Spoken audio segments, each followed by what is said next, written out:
Discrimination होता था, समझ में आता था। क्यों होता था समझ में नहीं आता था। धीरे धीरे रुकते हुए अकेले घर आती थी, क्योंकि शरीर में पोलियो था, मन में पोलियो नहीं। ग्रेजुएशन कंप्लीट किया, उसके बाद जिंदगी रुक सी गई थी। बस सुना था कि हमारे गांव से किसी ने आईएएस किया है, बस मन में जुनून आ। बाप को कहा तो पापा ने कहा कि नहीं, हमारी फाइनेंशियल पावर इतनी नहीं है, सब एक तरफ, मैं अकेली एक तरफ। फिर फाइनली ये बोला गया कि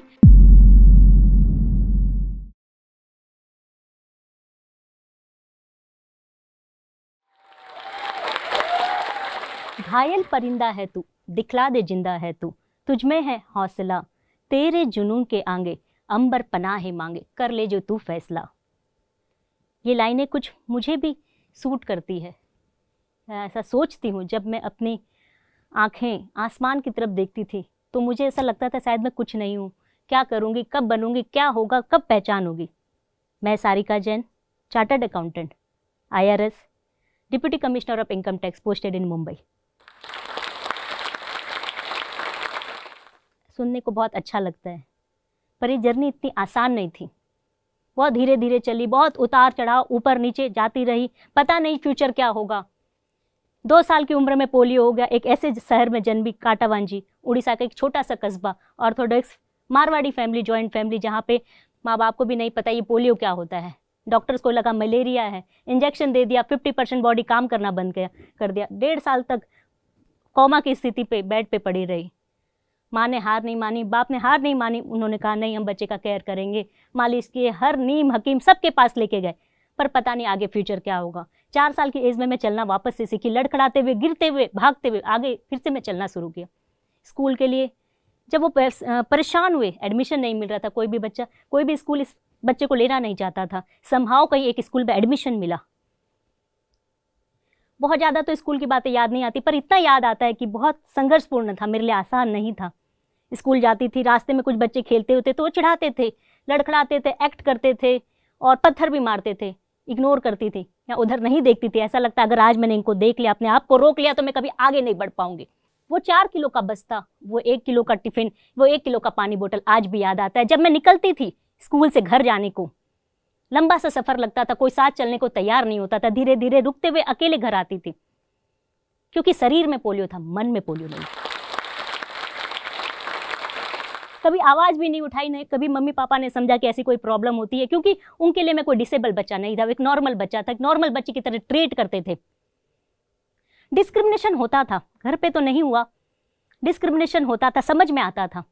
क्यों होता था समझ में नहीं आता था। डिस्क्रिमिनेशन आज भी होता है, समझ में आता है। क्यों होता है समझ में नहीं आता है। उस समय फर्क पड़ता था और आज फर्क नहीं पड़ता है। स्कूल की पढ़ाई कंप्लीट हुई, आगे डॉक्टर बनने की इच्छा थी। माँ बाप को कहा तो पापा ने कहा कि नहीं, हमारी फाइनेंशियल पावर इतनी नहीं है। क्या बोलते कैसे बच्चे को, किस तरीके से डिसेबल बच्चे को वो बाहर भेजते, नहीं भेज सकते, तो उनकी मजबूरी थी। समहाउ मैंने कॉमर्स लिया, जो एक कॉलेज था छोटे से गांव पे, वहाँ कॉमर्स की पढ़ाई कंप्लीट की, ग्रेजुएशन कंप्लीट किया। उसके बाद जिंदगी रुक सी गई थी, क्योंकि एक डिसेबल बच्चा की जिंदगी कहाँ तक रहेगी। ग्रेजुएशन, एक आम लड़की, एक मारवाड़ी लड़की, जो ट्रेडिशन होता है या तो कॉलेज करो और शादी कर दो, यहाँ तो शादी का कंडीशन ही नहीं था। सब थक चुके थे कि अब तो कुछ होना नहीं है, मान चुके थे ये लड़की अब घर पे रहेगी। 4 साल मैं घर पे रही, पर मुझे एक ही सपना आता था, मैं पढ़ाई करूंगी। किस तरीके से करूंगी पता नहीं था। रात को रोज नींद पे यही आता था कि मैं पढ़ रही हूँ, मेरे टीचर मुझे पढ़ा रहे हैं, पर असंभव से था। किसी को बोलने से वो मानता नहीं था ऐसा भी कभी हो सकता है। 2 बड़ी बहनें थी, वो हमेशा सपोर्ट करती थी, सारिका ये समय बदल जाएगा, हिम्मत रख, पर सोच नहीं पाते थे ये हिम्मत कब आएगी, कैसे होगा। 4 साल के बाद अपॉर्चुनिटी मिली कि आप सीए का एग्जाम दे सकते हो, लेकिन घर पे बैठ के दे सकते हो। मैंने बोला बहुत अच्छी बात है, मैं करूंगी कोशिश। जिस समय सीए की पढ़ाई शुरुआत की ना, तो मुझे डेबिट समझ में आता था, क्रेडिट समझ में आता था, मैं भूल चुकी थी अकाउंट्स। फिर भी कोशिश किया, घर पे बैठ के 1 महीना कोशिश की। वहां से उस समय 30 या 40 बच्चे ने गांव से एग्जाम दिया था, मैंने टॉप किया। माँ बाप को साहस आया कि बच्ची कुछ कर सकती है, इसे पढ़ने का और मौका देना चाहिए। आगे पढ़ने के लिए मैं शहर गई। शहर पे इतना बड़ा शहर था, पहली बार तो मैं 1000 बच्चों को देखा। कहाँ छोटे से गांव में 50 बच्चों के साथ पढ़ी हुई। बहुत मेहनत की, ऐसा नहीं कि जिंदगी में स्ट्रगल नहीं करना पड़ा, पर मुझे कभी समझ में नहीं आया कि स्ट्रगल क्या होता है। वो आम लोगों को दिखाई देता कि हमारा शरीर काम नहीं देता, लेकिन मन में कभी नहीं था। मन से अगर हार जाती तो मैं आज हार जाती। सीए कंप्लीट हुआ, मैंने 6 महीने पहले कंप्लीट किया और मुझे अपने ही कोचिंग इंस्टीट्यूट में बेस्ट स्टूडेंट का अवार्ड मिला। उस समय मैंने टॉप किया। वहाँ के टीचर ने 3 साल के बाद मुझे पहली बार बोला कि सारिका तुम्हें देख के हमेशा एक बात याद आती थी, जब ऐसी लड़की पढ़ने आती थी तो हमें लगता था कि हमारा 100% देना पड़ेगा। हमें तकलीफ होती थी जब तुम 3 फ्लोर चढ़ के आती थी, और हमने तभी सोच लिया था कि हम नया कोचिंग बनाएंगे तो एक लिफ्ट लगाएंगे, उसका नाम सारिका लिफ्ट रहेगा। आज भी उस लिफ्ट को देख के तुम्हारी याद आती है।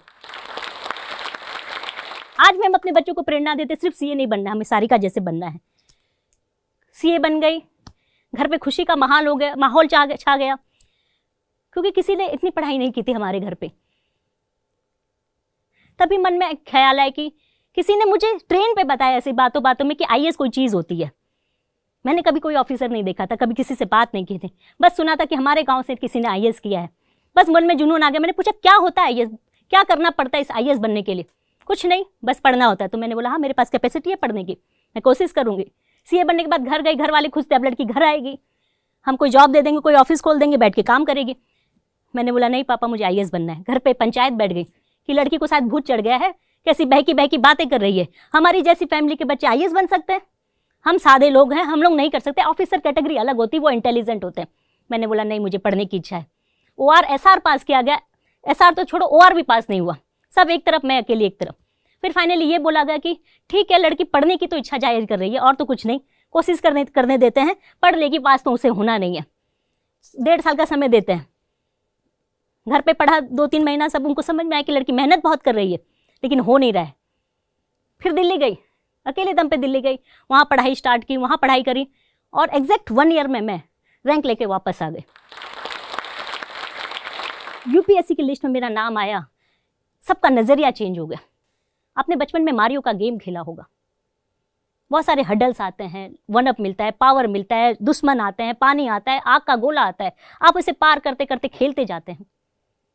अगर आप सोचिए ऐसा मारियो का गेम जिसमें कोई प्रॉब्लम नहीं आए, आप खेलते जा रहे, चलते जा रहे, गोली का पावर मिल रहा है, 1-अप मिल रहा है, आप खेलेंगे? नहीं खेलेंगे, क्योंकि आपको मज़ा ही नहीं आएगा। जब तक आपकी लाइफ में चैलेंजेस नहीं होंगे, आपके गेम में चैलेंजेस नहीं होंगे, आपको गेम नहीं मजा आया तो लाइफ कैसे मजा आएगी? लाइफ का एक्सपीरियंस मेरा ये कहता है कि जिस तरीके से सीता की अग्नि परीक्षा एक बार हुई थी, हमारे कैटेगरी के लोगों की हमेशा अग्नि परीक्षा होती है, और एक रेसिंग हमेशा लग जाती है बिना कोई रेसिंग के, और ख़त्म होने से पहले हमें डिक्लेयर कर देता है कि आप लूज़र हो। पर आपको डिसाइड करना है, या मुझे खुद को डिसाइड करना है, या मैंने खुद डिसाइड किया कि नहीं, ये मेरा अंत नहीं है। मैं बचपन से क्विक डिसीजन रही हूँ, मैं सोच लेती कि मुझे ये करना है तो मैं करके रहती थी, चाहे वो भीड़ से अलग होता है। भीड़ हमेशा क्रिटिसाइज़ करता है कि क्यों कर रही हो, पगला गई हो। जब मैं सीए से आईएएस बनने का सोचा तो भी लोगों ने यही कहा, तुम्हें पता है तुम सीए भी नहीं रहोगी, आईएएस भी नहीं रहोगी। पर मुझे आज तक के सर्वे में लोगों ने कहा कि you are the first CA in lady officer जो become income tax deputy commissioner. Odisha के छोटे से जगह से पली हुई, जब मैं दिल्ली में प्रिपरेशन करती थी, इनिशियली मुझे लगता था कि मैं एक छोटे से गांव में पढ़ी हूँ, काश मैं कोई यूनिवर्सिटी में पढ़ती, कोई बड़ी जगह में पढ़ती, इंग्लिश मीडियम में ही पढ़ लेती तो शायद मैं कुछ होती। लेकिन जब क्लियर किया, जब एग्जाम में लोगों से कम्पीट किया, चाहे वो IITian हो, MBBS हो, डॉक्टर हो, सर्जन हो, तो भी बात समझ में कोई फ़र्क नहीं पड़ता है।